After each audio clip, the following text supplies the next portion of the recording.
ஒரு நாட்டோட குடிமகனா ஆகிறதுன்னா என்ன? அதுவும் யுனைடெட் கிங்டம், அதாவது இங்கிலாந்து அரசு தன்னோட புது குடிமக்கள் கிட்ட என்னத்தையெல்லாம் எதிர்பார்க்குது? வாங்க, இந்த யூகே குடியுரிமை தேர்வுக்குள்ள ஒரு பயணம் போய் அதுல என்ன இருக்குன்னு கொஞ்சம் விரிவாக பார்ப்போம். ஒரு பிரிட்டிஷ் குடிமகனா மாறணும்னா என்ன தகுதி வேணும்? இப்போ இந்த கேள்வியை நீங்களே உங்களுக்கு கேட்டு பாருங்க. இது வெறும் தகவலுக்காக மட்டும் இல்ல, உங்களுக்கான ஒரு சின்ன சேலஞ்சினே வச்சுக்கோங்களேன். அப்போ இதுக்குன்னு ஒரு அதிகாரப்பூர்வமான வழி இருக்குமா இல்லையா? அதுதான் இந்த லைஃப் இன் தி யூகே டெஸ்ட். சொல்லப்போனா பிரிட்டனோட வாழ்க்கைக்குள்ள நுழையறதுக்கான ஒரு சாவி மாதிரி இது. சரி, அப்படி என்னதான் இருக்கு இந்த டெஸ்ட்ல? வாங்க கொஞ்சம் ஆழமா பார்க்கலாம். முதல்ல இந்த தேர்வு வெறும் ஒரு நுழைவுத் தேர்வு மட்டும் கிடையாது. இதுக்கு பின்னாடி ஒரு பெரிய நோக்கம் இருக்கு. அதாவது, நான் இந்த பிரிட்டிஷ் சமூகத்தோட ஒரு அங்கமா மாற தயாரா இருக்கேன் அப்படின்னு ஒவ்வொருத்தரும் நிரூபிக்கிற ஒரு வாய்ப்பு தான் இது. அப்போ இந்த டெஸ்ட் எப்படி இருக்கும்னு கேக்குறீங்களா? உங்களுக்கு 24 மல்டிபிள் சாய்ஸ் கேள்விகள் இருக்கும். ஆனா ஒரு சின்ன ட்விஸ்ட். இதுக்குன்னு ஒரு பெரிய கைட் புக் இருக்கு. அந்த முழு புக்ல இருந்தும் கேள்விகள் வரும். கூடவே உங்களுக்கு ஓரளவுக்கு ஆங்கிலம் பேசவும் புரியவும் தெரியணும். மொத்தத்துல யூகேயோட கலாச்சாரம், சட்டம், வரலாறுன்னு எல்லாத்தையும் பத்தி உங்களுக்கு எவ்வளோ தெரியும்னு செக் பண்ற ஒரு பரீட்சை இது. சரி, டெஸ்டோட ரூல்ஸ் எல்லாம் பார்த்தாச்சு. இப்போ அதோட ஆன்மாக்குள்ள போவோம். அதாவது, ஒரு பிரிட்டிஷ் சிட்டிசனா இருக்கணும்னா என்னென்ன அடிப்படை கொள்கைகளை ஏத்துக்கணும்னு அவங்க எதிர்பார்க்கறாங்க. பிரிட்டிஷ் சமூகத்தோட அடித்தளமா ஒரு 5 விஷயங்களை சொல்றாங்க. அது என்னென்னா, முதல்ல ஜனநாயகம், அப்புறம் சட்டத்தின் ஆட்சி, அடுத்து தனிநபர் சுதந்திரம், மத்த மதங்களையும் நம்பிக்கைகளையும் மதிக்கிறது, கடைசியா சமூக வாழ்க்கையில நாமளும் பங்கெடுக்கிறது. இது 5ம் தான் ரொம்ப முக்கியம். இன்னொரு சுவாரஸ்யமான விஷயம் என்னன்னா, இந்த கொள்கைகள் எல்லாம் வெறும் வார்த்தைகளோட நின்னுடாது. ஒவ்வொரு புது குடிமகனும் ஒரு உறுதிமொழி எடுக்கணும். அந்த உறுதிமொழி இப்படிதான் இருக்கும்: நான் ஐக்கிய ராஜ்யத்துக்கு விசுவாசமா இருப்பேன், அதோட உரிமைகளையும் சுதந்திரங்களையும் மதிப்பேன், அதோட ஜனநாயக கொள்கைகளை நான் நிலைநிறுத்துவேன், சட்டங்களை உண்மையா கடைப்பிடிச்சு ஒரு பிரிட்டிஷ் குடிமகனா என்னோட கடமைகள் எல்லாம் சரியா செய்வேன். பாருங்க, இது ஒரு பெரிய கமிட்மெண்ட். இப்போ நாம பார்க்க போறது தான் இந்த டெஸ்டோட ஒரு பெரிய ரொம்ப முக்கியமான பகுதி. ஒரு சூறாவளி மாதிரி ஒரு வரலாற்று பயணம்.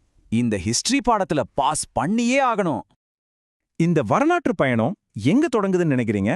கிட்டத்தட்ட 6000 வருஷத்துக்கு முன்னாடி பிரிட்டனோட முதல் விவசாயிகளால கட்டப்பட்ட இந்த ஸ்டோன் ஹெஞ்சில இருந்து தான் இந்த தீவோட வரலாறு எவ்ளோ பழமையானது, எவ்ளோ ஆழமானதுன்னு இது ஒன்னே போதும் சொல்றதுக்கு.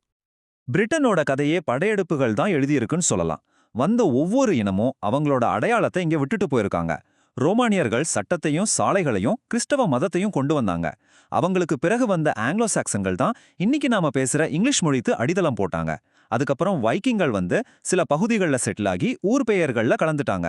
கடைசியா 1066ல வந்த நார்மானியர்களோட படையெடுப்பு தான் பிரிட்டிஷ் சமூகத்தையே தலைகீழா மாத்துச்சு. இங்கதான் ஒரு பெரிய டர்னிங் பாயிண்ட் வருது. 1215ல கொண்டு வரப்பட்ட மகாசாசனம், அதாவது மேக்னா கார்த்தா, வரலாற்றிலேயே முதல் முறையா ராஜானாலும் சரி யாருனாலும் சரி எல்லாரும் சட்டத்துக்கு கீழே தான் அப்படிங்கிற ஒரு பிரம்மாண்டமான கொள்கை பிறந்தது. இன்னைக்கு இருக்கிற நவீன சட்டங்களுக்கு இது ஒரு முக்கியமான மைல்கல். அந்த நார்மன் படையெடுப்போட தாக்கம் இன்னைக்கும் நம்ம பேச்சில் இருக்குன்னு சொன்னா நம்புவீங்களா? உதாரணத்துக்கு, ஆஸ்க் அப்படிங்கிறது பழைய ஆங்கிலோ சாக்சன் வார்த்தை. ஆனா டிமாண்டுங்கிறது நார்மன் பிரெஞ்சில இருந்து வந்தது. ரெண்டுக்குமே கிட்டத்தட்ட ஒரே அர்த்தம் தான், ஆனா வரலாறு வேற. பாத்தீங்களா? இந்த மாதிரி சின்ன சின்ன விஷயங்கள் கூட டெஸ்ட்ல ரொம்ப முக்கியம். அடுத்து கடல்.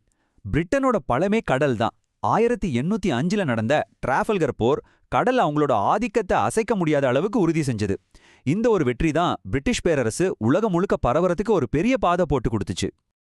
அதுக்கப்புறம் வந்ததுதான் தொழிற்புரட்சி. இங்க பாக்குறீங்களா, ரிச்சர்ட் ஆர்க்ரைட் ஓட இந்த மிஷன், இது மாதிரி பல கண்டுபிடிப்புகள் தான் பிரிட்டனை உலகத்தோட முதல் தொழிற்சாலையா மாத்துச்சு. இந்த மாற்றம் உலகத்தோட போக்கையே மாத்தி அமைச்சது. 2ஆம் உலகப் போர் சமயம் பிரிட்டன் தனித்து விடப்பட்டிருந்த நேரம். அப்போ வின்ஸ்டன் சர்ச்சிலோட இந்த வார்த்தைகள் ஒரு நாட்டுக்கே தைரியத்தை கொடுத்துச்சு.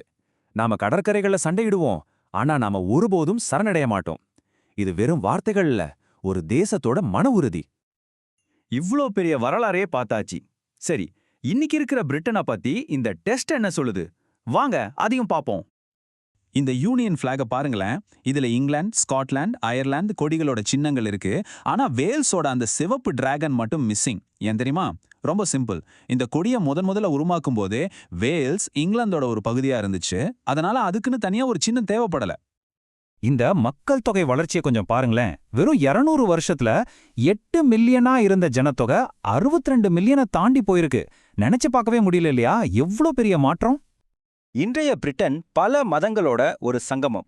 கிறிஸ்டியன்ஸ் பெரும்பான்மையா இருந்தாலும் எந்த மதத்தையும் சாராதவங்களும் கணிசமா இருக்காங்க. கூடவே முஸ்லீம்கள், இந்துக்கள்னு பல மதத்தினரும் இந்த சமூகத்தோட ஒரு முக்கிய அங்கமா இருக்காங்க. இதுதான் இன்னைக்கு இருக்கிற பிரிட்டனோட உண்மையான முகம். அதுக்கு ஒரு சூப்பரான உதாரணம் லெஸ்டர் நகரத்துல கொண்டாடுற இந்த தீபாவளி பண்டிகை. இது மாதிரி பல கலாச்சார விழாக்கள் இன்னைக்கு நவீன பிரிட்டிஷ் வாழ்க்கையோட பிரிக்க முடியாத ஒரு அங்கமா மாறிடுச்சு. இரண்டாம் உலகப் போருக்கு அப்புறம் பிரிட்டன் ஒரு ரொம்ப முக்கியமான முடிவெடுக்குது. அதுதான் நேஷனல் ஹெல்த் சர்வீஸ், அதாவது NHS, அப்புறம் சமூக பாதுகாப்பு திட்டம். இதோட நோக்கம் ரொம்ப சிம்பிள். தொட்டிலிருந்து கல்லறை வரை ஒவ்வொரு குடிமகனையும் நல்லபடியா பாத்துக்கணும். இது நவீன பிரிட்டனோட ஒரு முக்கியமான அடையாளம். சரி, இவ்ளோ விஷயங்களையும் நம்ம பார்த்துட்டோம். இப்போ மறுபடியும் உங்ககிட்டயே வர்றேன். உங்களால ஒரு பிரிட்டிஷ் குடிமகனா ஆக முடியுமா? ஆயிரக்கணக்கான வருஷ வரலாறு, டஜன் கணக்கான ராஜாக்கள், ராணிகள், எண்ணி முடிக்க முடியாத சமூக மாற்றங்கள், இது எல்லாத்தையும் மனசுல வச்சுக்கிட்டு உங்களால இந்த டெஸ்ட்ல பாஸ் பண்ண முடியுமா? பாத்தீங்களா, நாம எங்க ஆரம்பிச்சோமோ அதே கேள்விக்கே திரும்ப வந்துட்டோம். கடைசியா உங்களை யோசிக்க வைக்கிற ஒரு கேள்வியோட நான் முடிச்சுக்கிறேன். ஒரு தேசத்தோட அடையாளங்கிறது அந்த நாட்டு மக்கள் எதையெல்லாம் நினைவில் வச்சுக்கணும்னு நாம கேக்குறோமோ அதுல தான் அடங்கியிருக்கா? இத பத்தி நீங்க என்ன நினைக்கிறீங்க?